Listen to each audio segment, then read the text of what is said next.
இந்த வீடியோவை உங்களுக்கு வழங்குவோர் மாலை முரசு செய்திகள் தொலைக்காட்சியின் படிப்போம் ஜெயிப்போம் உயர்கல்வியை தேர்ந்தெடுப்பதில் உள்ள சந்தேகங்களை தீர்க்கும் நிகழ்ச்சி தினமும் மாலை 5 மணிக்கு.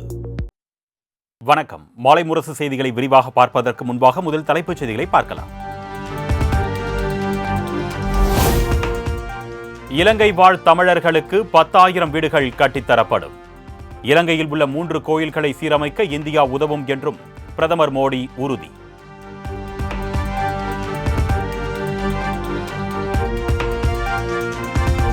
கடினமான காலங்களில் இந்தியா இலங்கை நாடுகள் இணைந்து செயல்பட்டதாக பிரதமர் மோடி பேச்சு.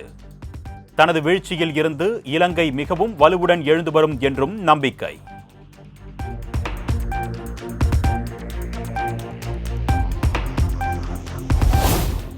பிரதமர் நரேந்திர மோடிக்கு இலங்கையின் மிக உரிய மித்ர விபூஷணா விருது.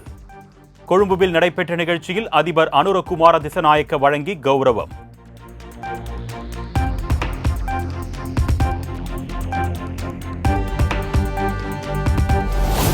மூன்று நாள் அரசுமுறை பயணமாக இலங்கை சென்ற பிரதமர் மோடிக்கு கொழும்புவில் உற்சாக வரவேற்பு. சுதந்திர சதுக்கத்தில் ராணுவ வீரர்கள் அணிவகுப்பு மரியாதையை ஏற்றுக்கொண்டார் பிரதமர்.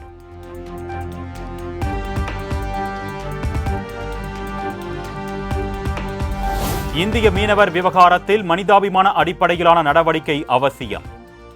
இலங்கை அதிபர் அனுரகுமார திசநாயக்கவுடனான சந்திப்பின் போது பிரதமர் மோடி வலியுறுத்தல்.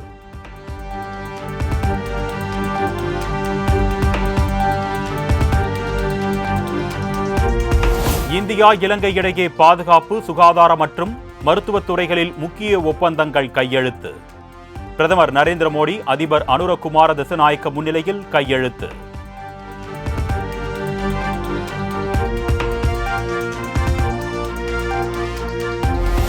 இந்தியா இலங்கை இடையிலான உறவு மிகவும் நெருக்கமான ஒன்று என்று அதிபர் அனுரகுமார திசநாயக்க பெருமிதம். மதம், கலாச்சாரம் மற்றும் ஆழமான வரலாற்று உறவுகளை கொண்ட அண்டை நாடுகள் என்றும் பிரதமர் உடனான சந்திப்பின் போது நெகிழ்ச்சி.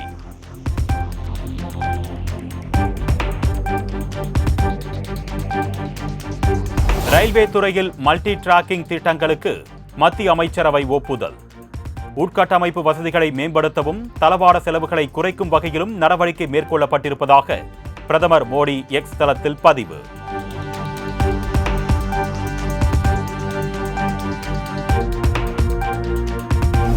பிரதமர் மோடி நாளை ராமேஸ்வரத்திற்கு வருவதை முன்னிட்டு ராமநாத சுவாமி கோவிலில் காலை 8 மணி முதல் 1 மணி வரை தரிசனம் மற்றும் தீர்த்த நீராட பக்தர்களுக்கு அனுமதி ரத்து.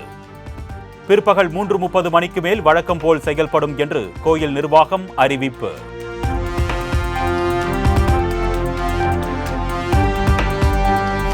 பிரதமர் நரேந்திர மோடியின் வருகையையொட்டி மதுரை விமான நிலையத்தில் 5 அடுக்கு பாதுகாப்பு. சுமார் 2000த்திற்கும் மேற்பட்ட போலீசார் தீவிர கண்காணிப்பு. பிரதமர் மோடி நாளை ராமேஸ்வரம் வருகை தருவதன் எதிரொலி. ராமேஸ்வரம் மற்றும் மண்டபம் ஹெலிபேட் உள்ளிட்ட பகுதிகளில் பிரதமரின் தனிப்பிரிவு அதிகாரிகள் அதிரடி சோதனை.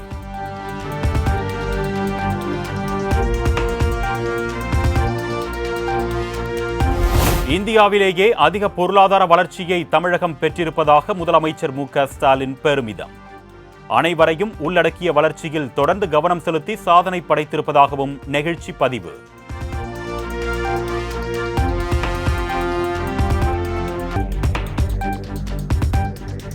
பொருளாதாரத்தில் 9.69% இந்தியாவிலேயே தமிழகம் முதலிடம் பெற்றிருப்பதாக அமைச்சர் டி.ஆர்.பி. ராஜா பெருமிதம். மத்திய அரசு உரிய நிதி வழங்காத நிலையிலும் தமிழகம் வளர்ச்சி கண்டு வருவதாகவும் நெகிழ்ச்சி.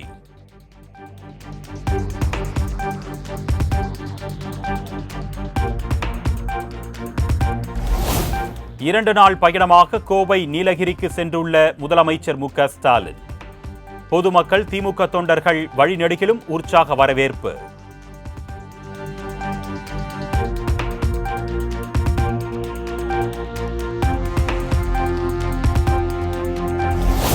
ஒன்று முதல் 12ஆம் வகுப்பு வரையிலான தமிழ் பாடத்தில் 40 விழுக்காடு அளவுக்கு பாடத்திட்டங்களை குறைக்க தமிழக அரசு திட்டம். மாணவர்களின் கற்றல் சுமையை குறைக்கும் வகையில் நடவடிக்கை.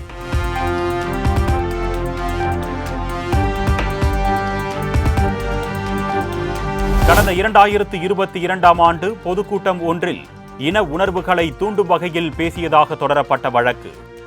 திருவண்ணாமலை மாவட்டம் செய்யாறு ஒருங்கிணைந்த நீதிமன்றத்தில் நாம் தமிழர் கட்சியின் தலைமை ஒருங்கிணைப்பாளர் சீமான் நேரில் ஆஜர்.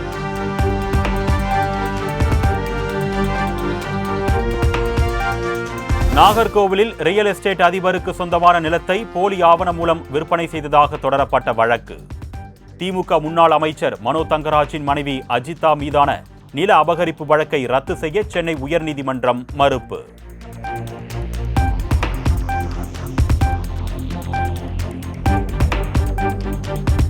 மருத்துவம் படிப்பதுதான் தங்களுக்கு பெருமை என்ற மாயையில் இருந்து பெற்றோர் வெளியே வர வேண்டும். நீட் தேர்வு ஒழிக்கப்படவில்லை எனில் தற்கொலைகள் தொடர்வதையும் தடுக்க முடியாது என்றும் பாமக நிறுவனர் மருத்துவர் ராமதாஸ் பதிவு.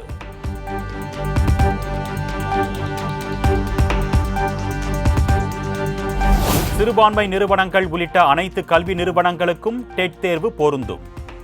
கல்வி நிறுவனங்களில் நியமிக்கப்படும் ஆசிரியர்களுக்கு குறைந்தபட்ச கல்வி தகுதி நிர்ணயிக்க அரசுக்கு அதிகாரம் உள்ளதாகவும் உயர்நீதிமன்ற மதுரை கிளை உத்தரவு.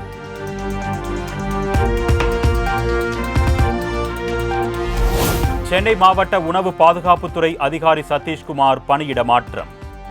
திருவள்ளூர் மாவட்ட உணவு பாதுகாப்புத்துறை அதிகாரி போஸ் சென்னை மாவட்டத்திற்கு கூடுதலாக நியமனம்.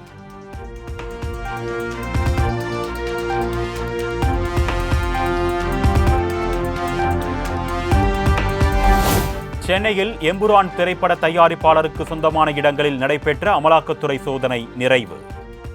கோகுலம் கோபாலன் தொடர்புடைய இடங்களில் 1.5 கோடி ரூபாய் பணம் பறிமுதல்.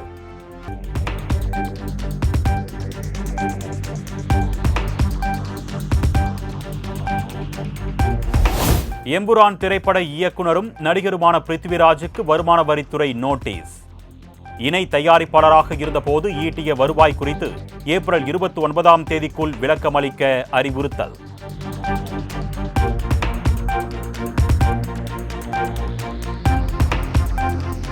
கடந்த 2019ஆம் ஆண்டு அரங்கேறிய பொள்ளாச்சி பாலியல் வன்கொடுமை வழக்கு. சபரிராஜன், திருநாவுக்கரசு உள்ளிட்ட 9 பேர் கோவை மகளிர் நீதிமன்றத்தில் ஆஜர்.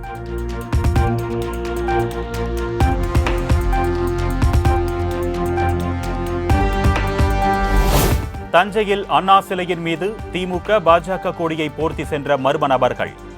பாஜக கொடியை போர்த்திய நபரை வலை வீசி தேடி வரும் போலீசார்.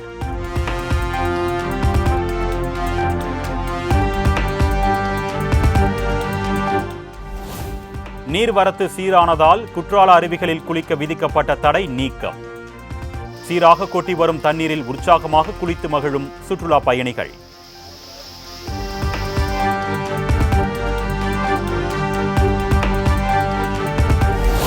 ஈரோடு மாவட்டம் கொடிவேரி அணையில் நீர்வரத்து அதிகரிப்பால் சுற்றுலா பயணிகள் குளிக்க தடை. பவானி ஆற்றில் பரிசல் இயக்கவோ ஆற்றில் இறங்கவோ வேண்டாம் என்று மாவட்ட நிர்வாகம் எச்சரிக்கை.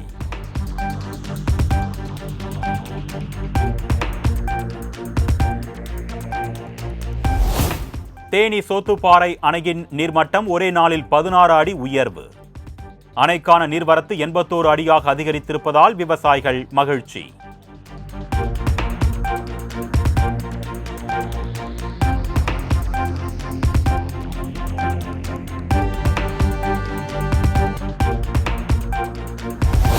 கடலூர் பன்ருட்டி அருகே போலீசாரை அரிவாளால் வெட்ட முயன்ற ரவுடி உட்பட 4 பேர் கைது.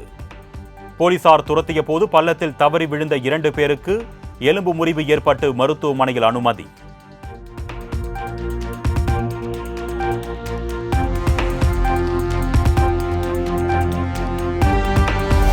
மதுரை வாடிப்பட்டி அருகே குடிநீர் கேட்டு காலி குடங்களுடன் பெண்கள் போராட்டம்.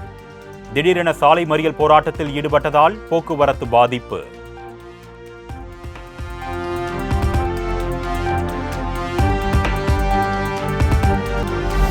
திருப்பூர் மாவட்டத்தின் பல்வேறு பகுதிகளில் கொட்டி தீர்த்த கனமழை.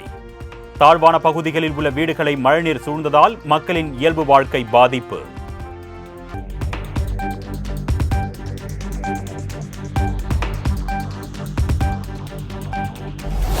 இந்தியாவின் வளமான கடல்சார் வரலாற்றையும் தேசத்தை கட்டமைப்பதிலும் கடல்சார் துறையின் பங்கு அளப்பரியது.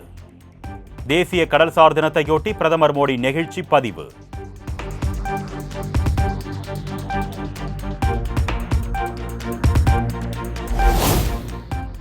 மத்திய அமைச்சரும் தமிழக பாஜக தேர்தல் பொறுப்பாளருமான கிஷன் ரெட்டியின் தமிழகம் வருகை ஏப்ரல் 11ஆம் தேதிக்கு ஒத்திவைப்பு.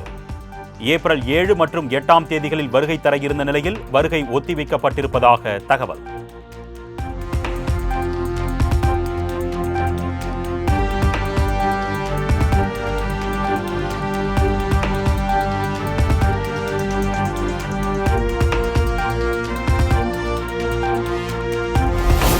கர்நாடக மாநிலம் கலபுர்கியில் லாரி தனியார் சுற்றுலா பேருந்து நேருக்கு நேர் மோதி கோர விபத்து. 5 பேர் உயிரிழந்த நிலையில் 10 பேர் காயமடைந்து மருத்துவமனையில் அனுமதி.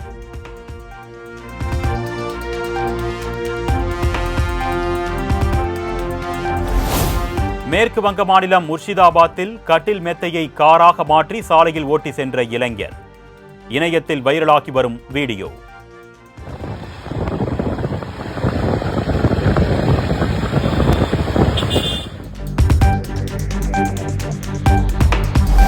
டிக்டாக் செயலியை விற்பனை செய்வதற்கான காலக்கெடுவை மேலும் 75 நாட்கள் நீட்டித்த அமெரிக்க அதிபர் ட்ரம்ப்.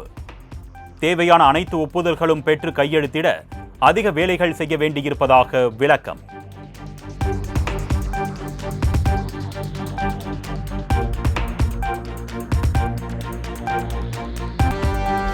பப்புவா நியூ கினியா அருகே நியூ பிரிட்டன் தீவில் சக்தி வாய்ந்த நிலநடுக்கம்.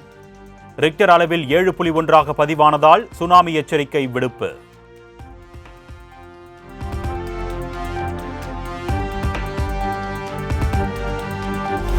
பூமியின் துருவ பகுதிக்கு மேல் விண்வெளியில் 4 நாட்கள் பயணத்தை முடித்து பத்திரமாக பூமிக்கு திரும்பிய தனியார் குழு. மனிதர்களை செவ்வாய் கிரகத்திற்கு அனுப்பும் முன்மாதிரி முயற்சியில் சாதனை படைத்த ஸ்பேஸ் எக்ஸ்.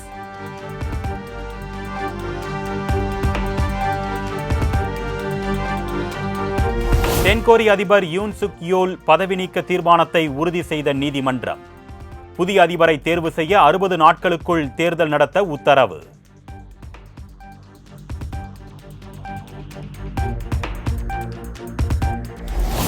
இன்று மாலை 3:30 மணிக்கு நடைபெறும் IPL லீக் போட்டியில் சென்னை டெல்லி அணிகள் மோதல்.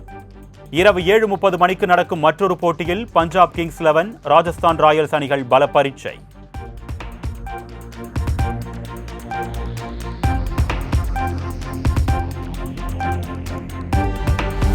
டெல்லி அணியுடனான இன்றைய IPL போட்டியில் CSK கேப்டன் ருதுராஜ் பங்கேற்பதில் சிக்கல். ருதுராஜுக்கு பதிலாக தோனி கேப்டன்ஷிப் செய்ய வாய்ப்பிருப்பதாக பயிற்சியாளர் மைக் ஹசி தகவல்.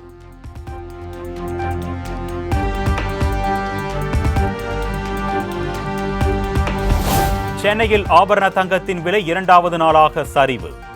சவரனுக்கு 720 ரூபாய் குறைந்து 66,480 ரூபாய்க்கு விற்பனை.